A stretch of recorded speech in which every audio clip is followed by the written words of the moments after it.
So let me just start by saying that when I think of someone who I want to be our president, I imagine someone who's truthful, intelligent, and not saying things like immigrants are sneaking into Ohio and eating our pets.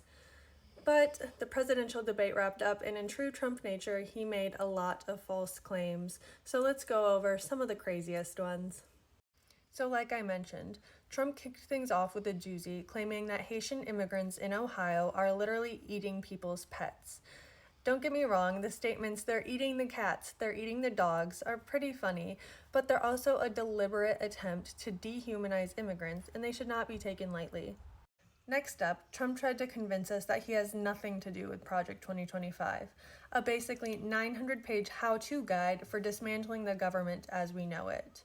He says he hasn't read it, doesn't want to read it, and can we honestly picture him with a 900-page book? I'm just kidding. But funny enough, a handful of his former officials had a hand in crafting it with the clear intention of him implementing it when in office. As for Harris, Trump says she doesn't have any plans, but that's just simply not true. She's been rolling out policies on things like lowering prescription drug costs, affordable housing, and tax cuts.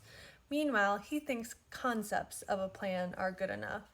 I'm sorry, but I'm going to need a little bit more from someone running for the highest office in the land. Lastly, Trump hit us with the claim that Democrats want to execute newborn babies. Now, that's just simply not happening, and it required both Harris and the moderators to call him out on it. That's homicide and that's illegal, so it's just not true. Now, I noticed some people saying that it was unfair that the moderators were fact-checking Trump more than Harris. But the thing is, you don't need to be fact-checked if you're not spouting crazy conspiracy theories and just telling the truth.